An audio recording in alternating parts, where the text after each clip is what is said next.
How did the leadership of the Muslim world get decided after the Prophet Muhammad?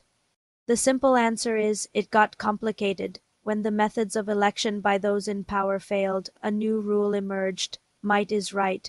Whoever could subdue others and take control was accepted as the caliph. This went against everything the Prophet himself had indicated on numerous occasions, like the Feast of the Relatives, the night of Hijrah, the Battle of Tabuk, and most famously at Ghadir Khumm. It's strange, isn't it? The first three caliphs were essentially chosen based on an individual's decision, yet the Prophet himself was denied this very right. If he had settled the matter, it could have saved the community from centuries of division and conflict. Instead, the decision was left to people with their own personal ambitions. Reason and the Prophet's own words pointed to a different path. Let's look at the events after the second caliph, Umar, was wounded. Realizing he wouldn't survive, he formed a six-man consultative committee, or shura, to choose his successor. The members were Ali ibn Abi Talib, Uthman ibn Affan, Abdurrahman ibn Auf, Zubayr ibn al-Awwam, Sa'd ibn Abi Waqqas, and Talha ibn Ubaidullah. Umar gave them 3 days to decide.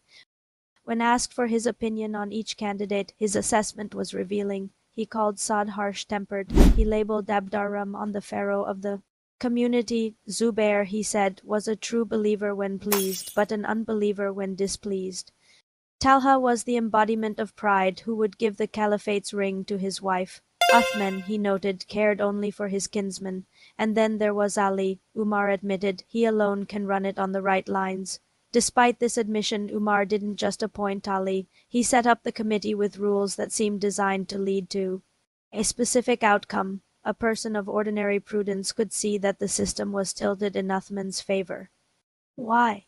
Let's look at the connections. Abdurrahman ibn Auf was Uthman's brother-in-law. Sa'd ibn Abi Waqqas was a relative of Abdurrahman and held a known grudge against Ali.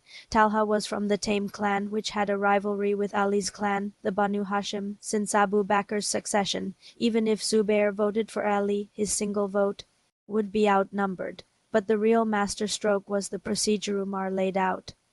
He decreed that if the committee was split 3 against 3, the tiebreaker would go to the group that included Abdurrahman ibn Auf. He even instructed his son, Abdullah, to side with the group including Abdurrahman. Disobeying this verdict carried a death sentence. 50 swordsmen stood ready to enforce it. The outcome was practically guaranteed. Ali himself saw this, telling his uncle Abbas, "The caliphate has been turned away from us." He knew the math. Sa'd would support his cousin Abdurrahman, and Abdurrahman, being Uthman's brother-in-law, would naturally favor him. So after Umar's death, the committee met. Talha immediately gave his vote to Uthman. Zubair, perhaps out of family honor since his mother was the Prophet's aunt, gave his vote to Ali. Sa'd then gave his vote to his relative Abdurrahman. This left 3 candidates: Ali, Uthman, and Abdurrahman. Abdurrahman then offered a proposition. He would withdraw his own claim if Ali and Uthman gave him the power to choose between them. This was a trap. Ali couldn't just give up his right and elect someone else.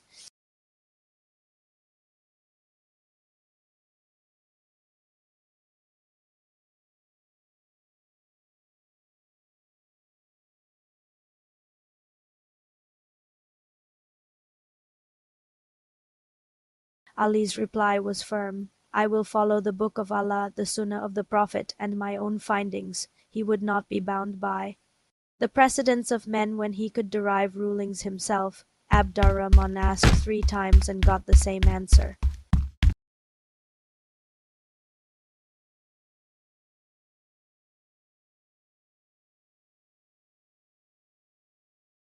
"I have only to keep good patience. By Allah, you have not made Uthman caliph but in the hope that he would give back the caliphate to you." It's said that Ali then prayed that Allah would sow dissension between Uthman and Abdurrahman. History shows they became bitter enemies, and Abdurrahman never spoke to Uthman again until his death. This raises the question, is a shura really a consultation when it is confined to 6 people, then 3, then effectively just 1?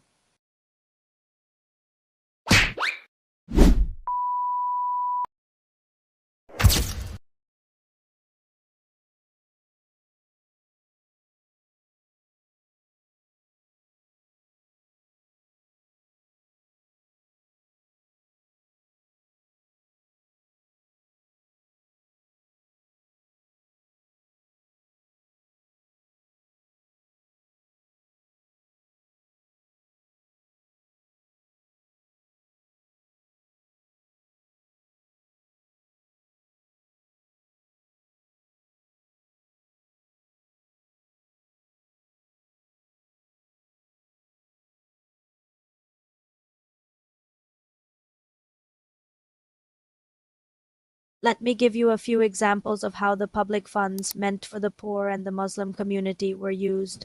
Al-Hakam ibn Abilaz, who had been exiled from Medina by the Prophet himself, was not only allowed back but was also given 300,000 dirhams from the public treasury.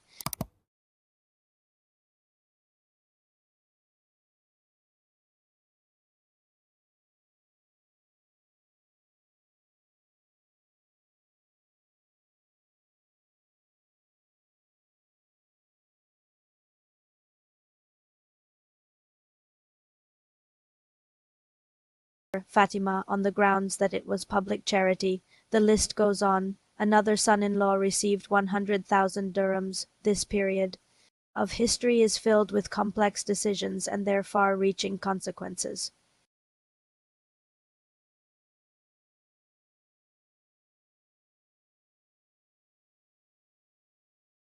Understanding these events is key to understanding the divisions that followed. If you found this historical breakdown insightful, please like, share, and subscribe. For more deep dives into history, see you next time.